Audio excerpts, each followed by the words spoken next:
Hello guys and gals, and welcome to another episode of Unique Items.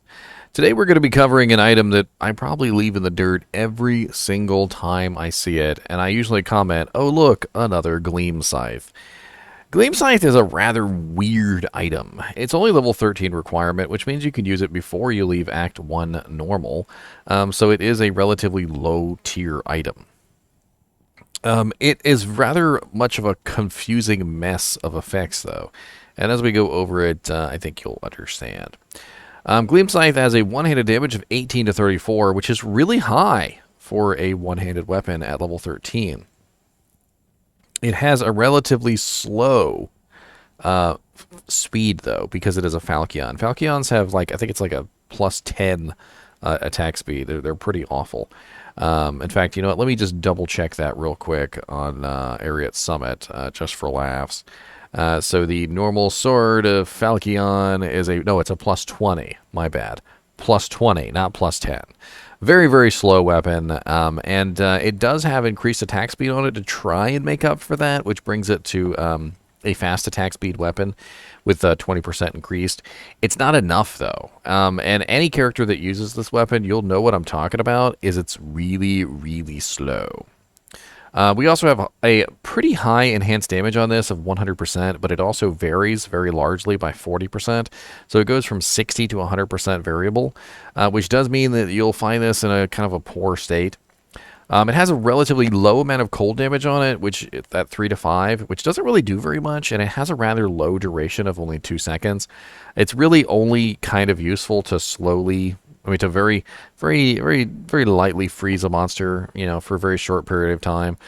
2 seconds in normal difficulty is okay, but in hell difficulty that goes way, way down. In nightmare it goes to 1 second, and in hell difficulty it doesn't even last a second. It's like I think it's like 0.66 of a second or something. I can't even remember.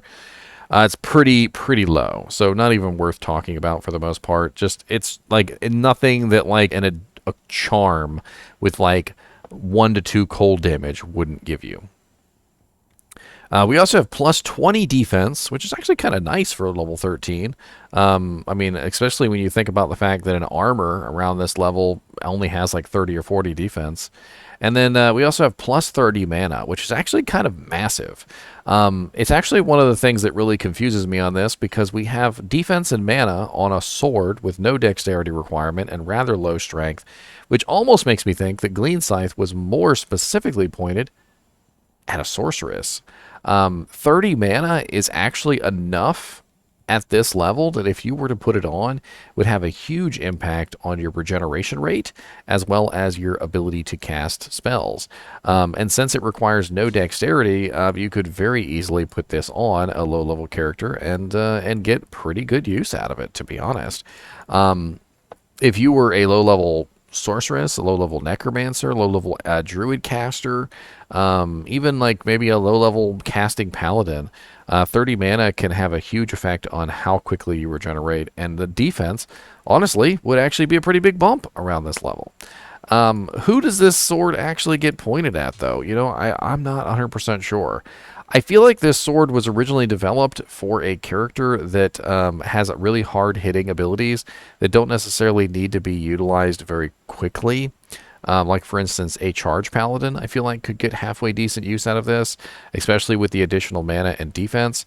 I also feel like a bash barbarian could probably use this relatively well, but it's going to be slow, and that's part of the issue. A lot of the times when you try and utilize this on a actual melee character, you end up with issues revolving around just not being able to attack fast enough, especially around level 13, where increased attack speed equipment is relatively hard to come by.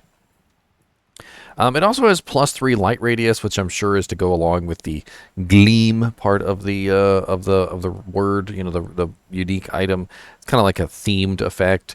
It actually can be a little bit of a detriment at lower levels, because it will allow archers and stuff like that to be able to see you easier. But for a caster who needs to be able to attack something that's far away, it's actually could be interesting.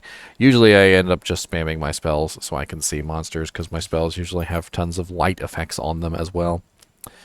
We can, of course, upgrade this to the exceptional version, and this is going to go from 18 to 34 damage, 33 strength requirement, level 13, to the Gleamscythe Tulwar, which is 32 to 70, 42 dex, level 70 strength, and level 30. Not a bad little upgrade. In fact, the damage bump was actually quite nice, and if you were using this on a charge paladin, it could actually help you out a little bit further into the end of normal difficulty, maybe the beginning of nightmare. The ethereal version could be upgraded as well with a Ral Soul and a Perfect Emerald. From 26 to 50, 23 strength, level 13, to 48 to 104, 32 dex, 60 strength, level 30. You know, the requirements on this didn't actually go up that much, and the damage actually went up quite nicely, and it's actually not a bad upgrade. Of course, you're not going to be able to use this at level 13, but decent damage for a one-handed weapon. And of course, we can upgrade this again to the higher version, which is going to require some ridiculous runes, a Paul alum, and to be honest with you, I don't think it's going to upgrade very well. However, there is a hidden mechanic to Falchion and Tulwars.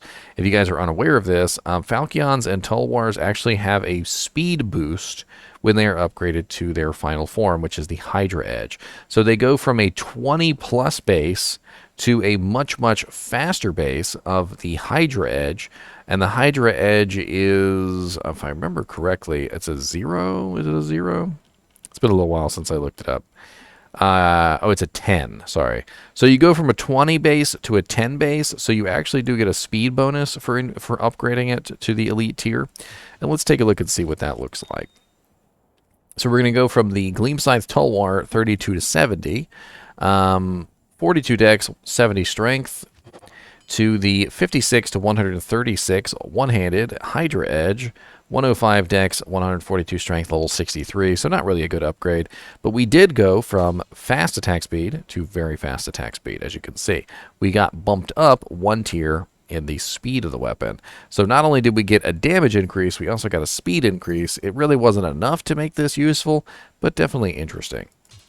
The ethereal version is going to go from 48 to 104, 32 dex, 60 strength, level 30, to 84 to 204, 95 dexterity, 132 strength, level 63. All in all, I don't really feel like Gleamscythe is a good item. Could it be useful to very specific niche builds, like a charge paladin as a low level? Yes. The ethereal version could potentially be interesting, maybe in low level duels or something. I don't know. If you were to get like an ethereal Gleamscythe and maybe socket it with like an ED jewel and keep it at level 30, could be an interesting low-level duel option. You wouldn't have to Zod it because you don't lose durability when you're attacking other players, so not a terrible thing there. It also has some very interesting uses as a low-level just buff stick to put it on a sorceress or any kind of character using mana, because the plus 30 mana on it is actually pretty high. In fact, if you wanted to just like turn it into a twink item, which is basically where you obviously socket it on a high level character and then give it to your low level characters, you could potentially put something else in here to make the mana even higher. Let's go over to Silo's Pen real quick, and we'll take a look at our drop chances to see where we could potentially find this item. I don't think anybody's actually trying to find this item. I'm going to be perfectly honest with you. But just in case anybody is ever actually interested in trying to find this item, let's take a look anyway. But quite honestly, Gleamscythe actually drops so often that most of the time I just don't pick it up, because like anytime I actually ever needed one, guarantee you I could spend like 10 or 20 minutes and probably find one. So let's take a look at bosses first. We're going to do 50% magic find since this is a really low-level item. We're going to be looking for on-level drops. So obviously the best drop there is Mephisto in normal and Diablo at normal. But we need a monster that is in normal difficulty Act 1. So it does look like... actually, no, let's limit this to normal, shall we? That way we can get a better idea. Griswold. Oh, look at that. No, that's nightmare difficulty. Fight you guys. It doesn't look like we have any option for normal difficulty. That is strange. So no bosses In Act 1 normal, drop this item. It's only higher level monsters. In fact, I probably would not even use it if it dropped from Duriel, because at that point it's not any good to me. Let's check Super Uniques. Let's see what choices we have in Super Uniques.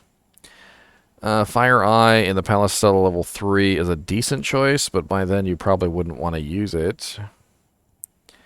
We don't really have a lot of good options for normal difficulty. That's kind of crazy. Throne of Destruction, Travancore, none of these are normal. Act 1, Lower Kuros, Sewers. It looks like this is pretty much primarily only going to drop in Act 2 onward, which is kind of sad. And it does look like Fire Eye is probably your best bet to farm this item at a lower level. If you guys are unaware of where Fire Eye is always in Palace Cellar level 3 guarding the portal to Arcane Sanctuary. And the easiest way to get to him is to take the Arcane Sanctuary waypoint and then walk through the portal, in which place you will literally be transported directly to Palace Cellar level 3 at the portal that he's guarding. So he's literally standing there guarding it, or he's outside the door of that room guarding the door, one or the other. And he's super duper duper easy to kill. Anyway, as always, I do appreciate you guys and gals watching my videos, even when it's a video on a very shiny Falchion. And as always, keep watching.